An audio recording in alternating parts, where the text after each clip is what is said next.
Shalom, shalom, ¿cómo están? Estamos a pocos días de Yom Kippur y es una de las preguntas que podría resultar novedosa o interesante, o quizás repetida y rutinaria, que es: ¿para qué seguir siendo judíos? ¿Por qué los que ayunan en Yom Kippur? ¿Y por qué los que concurren a los templos, a las sinagogas, a los Beit Knesset, a los Knis, a los Shil, por qué lo siguen haciendo? Y estas son respuestas que cada uno pudiera darse a sí mismo. ¿Para qué seguir siendo judío? No por qué uno es judío, eso tiene sus razones legales, sea algo que uno tome la halajá en el sentido conservador, o en el sentido ortodoxo, o en el sentido reformista, que lo vea desde el punto de vista legal. El por qué uno es judío está determinado por la ley. Pero ¿para qué ser judío? La elección que uno hace cada día en la forma que vive su judaísmo es una pregunta personal que cada uno tiene que ver cómo la responde y que se compromete realmente a que su respuesta sea algo más que palabras, que sea con hechos, que no sea solamente emociones, sino una veracidad que haga concordar el pensamiento con el accionar. Tenemos esa pregunta que nos interpela en cada Yom Kippur, sin dudas. ¿Para qué seguir siendo judíos? Que es una pregunta que podemos hacer a diario, constantemente. Que elegimos para que este judaísmo se siga manifestando en nuestras vidas, sea una experiencia cotidiana, habitual, real en nuestras vidas. Y esto es evidentemente para personas que sí son judías desde el punto de vista legal, leal, porque hay algunos que dicen que son judíos, que se creen judíos, que se asumen a sí mismos como tales, pero que alágicamente, según la ley judía, no lo son.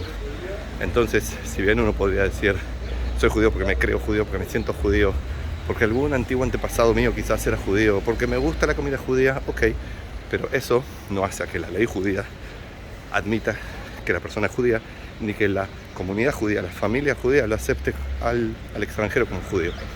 De alguna forma, el extraño debe ser aceptado para que forme parte de esta familia que es la familia judía. Por eso mismo, aquello de ¿para qué seguir siendo judío? Es una pregunta que solamente los que son judíos la pueden responder, si es que quieren hacerse esa pregunta, que suele ser bastante difícil, porque muchas veces no hay respuestas, o son respuestas prefabricadas que en realidad no explican nada. Yo no les voy a dar la respuesta, es simplemente dejar planteado la pregunta. Lo mismo es: ¿por qué hay judíos que ayunan? Que quizás el resto del año no aplican tanto las costumbres o las leyes judías a sus vidas, pero en Yom Kippur sienten como ese llamado, esa obligación a ayunar. Y yo considero que es por algo más que costumbre, por algo más que una obligación moral con los padres, con los antepasados. Eso es lo que yo considero. No es mi caso personal, no estoy hablando de mi respuesta, sino lo que me parece que en general aquellos que siguen ayunando, porque hay muchos que no lo hacen, otros intentan hacerlo por unas horas, un rato, cada cual ve cómo cumple con el precepto de Ve'initem et nafshotehem, ayunarán en este día. Pero estaría bueno que cada uno, el que lo haga por algún motivo, que entienda el sentido, el significado profundo que hay en esto de ayunar, más allá de cumplir con una costumbre, de seguir con una tradición. Y por último, aquellos que van al templo de la sinagoga, ¿por qué lo hacen? Porque es cierto que en el mundo judío se llena el templo de la sinagoga para el momento final de Yom Kippur. E ir a escuchar el shofar como que no tiene mucho sentido, porque en realidad el shofar de Yom Kippur se hace finalizado Yom Kippur y es una costumbre que ni siquiera es un mandamiento, es una costumbre, y que si no se hace no pasa nada, se está perdiendo una costumbre que tampoco es fundamental. En el pasado, en otras épocas, con la vida de templo, el shofar se tocaba en la tarde de Kippur, y no todos los años, sino cada tantos años cuando correspondía que se tocara. El shofar era entonces sí un mandamiento que no tiene nada que ver con esta que tocamos, que es por esperanza, para indicar que terminó el periodo de los Yamim Noraim, para anunciar que terminó Yom Kippur, para mantener una costumbre de tocarse el shofar en Kippur, etc. No es un mandamiento, pero para muchos es un llamado especial este shofar, así como estar en el templo en esos momentos finales de la Neilá del fin de Yom Kippur. ¿Por qué lo hace la gente? ¿Qué es lo que nos mueve a hacerlo? Nuevamente es una pregunta que cada uno de los que lo hacen, de los que les corresponde hacerse esa pregunta, se la hagan. Igual que la pregunta, ¿para qué estoy yendo al templo? ¿Para qué quiero estar ahí junto con los demás en el momento de la Neilá? ¿Cuál es la ganancia personal en todo esto? Pero no esa ganancia pequeña, egoísta, sino la ganancia que es valiosa, trascendente, eterna. Son unas preguntas que podríamos hacernos en estos días previos a Yom Kippur para irnos preparando a Yom Kippur.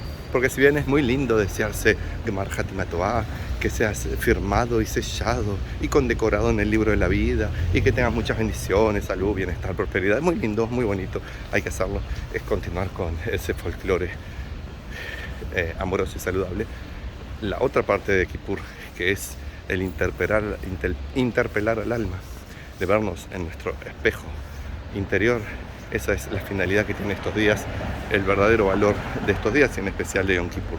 Así pues, unas pequeñas preguntas para reflexionar juntos y para tener un comienzo del año a full, a tope.